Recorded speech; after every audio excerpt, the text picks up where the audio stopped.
MP Bandi Sanjay Kumar గారు 10 లక్షల రూపాయలు మరి మా యొక్క 10వ వార్డు చిన్నబోనలో గ్రామంలో ఉన్నటువంటి ప్రజలకు అప్పున్నాడు. మా యొక్క టెంపుల్కు 10 లక్షల రూపాయలు 2024 మే ఎలక్షన్లో భాగంగా మరి 10 లక్షల రూపాయలు ఈ టెంపుల్ డెవలప్మెంట్ కోసం ఇస్తాం, మీరు నన్ను దగ్గరుండి గెలిపిమని చెప్పి మా అందరికీ మాట ఇచ్చిండు, హామీ ఇచ్చిండు. 10 లక్షల రూపాయలు మాకు బాకీ ఉన్నాడు. మా 10 లక్షల రూపాయలు మీరు తొందరగా ఇస్తే మా యొక్క గ్రామ దేవత అయినటువంటి పోషమ్మ తల్లిని గుడి డెవలప్మెంట్ చేసుకుంటామని చెప్పడం జరుగుతుంది. ఏదైతే మన యొక్క ఎంపీ బండి సంజయ్ కుమార్ గారు ఎలక్షన్లో ముందు ఒక వారం రోజుల ముందు అప్పుడున్నటువంటి బూత్ అధ్యక్షులు మరి అంబటి శంకరు మరి దండు బాబు గారి ఆధ్వర్యంలో మరి బండి సంజయ్ కుమార్ గారు ఇక్కడ ఉన్నటువంటి ఓట్లు ఏవైతే ఉన్నాయో మీరు అధిక సంఖ్యలో ఓట్లు తీసుకొచ్చి నన్ను గెలిపించినట్టయితే మీ యొక్క వార్డులో ఉన్నటువంటి గ్రామ దేవత పోషమ్మ తల్లికి 10 లక్షల రూపాయలు డెవలప్మెంట్ కోసం ఇస్తామని చెప్పారు.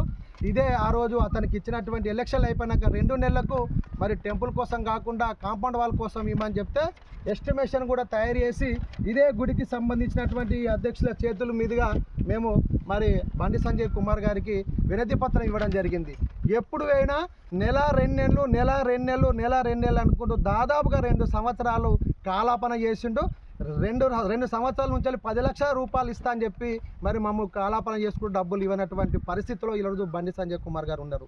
మరి దేశం కోసం, ధర్మం కోసం, దేవతల కోసం అని చెప్పుకుంటున్నటువంటి మరి మా యొక్క దేవతకు ఎందుకు డబ్బులు ఇవ్వలేకపోతున్నారు?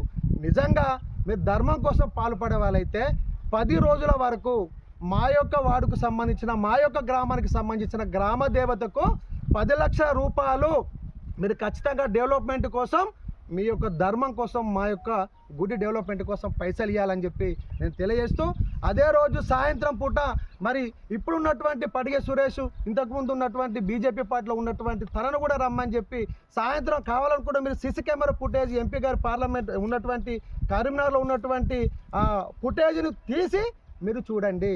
మాతోని 10 నిమిషాలు మాట్లాడి ఖచ్చితంగా మీకు డబ్బులు ఇస్తా, మీరు అధిక సంఖ్యలో ఓట్లు తీసుకురమ్మని చెప్తే సిరిసిల్ల 82 బూతులకు గాను 5 బూతులు మాత్రమే 80% ఓటింగ్ దాటింది.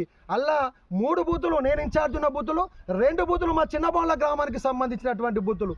మరి ఇంత అధిక సంఖ్యలో ఓట్లేసి నేను గెలిపించినాం. మరి మాకిచ్చిన మాట 2 సంవత్సరాల నుంచి పెడచెవిన పెడుతున్నావు. ఖచ్చితంగా మరి మాకు 10 లక్షల రూపాయలు ఇవ్వాలని చెప్పి మా గ్రామ ప్రజలందరి తరఫున మేము కోరుతున్నాము, డిమాండ్ చేస్తున్నాం. ఖచ్చితంగా 10 రోజుల వరకు 10 లక్షల రూపాయలు ఇవ్వాల్సిందిగా ఆ బాధ్యత మీ పైన ఉండాల్సిందిగా, దేశం కోసం, ధర్మం కోసం అని చెప్పి మాటలు చెప్పుడు కాదు, 10 లక్షల రూపాయలకు గుడి కోసం మీరు శాంక్షన్ చేయాల్సిందిగా నేను మా యొక్క చిన్నబోన్ల గ్రామ ప్రజల తరఫున నేను తెలియజేస్తున్నాను.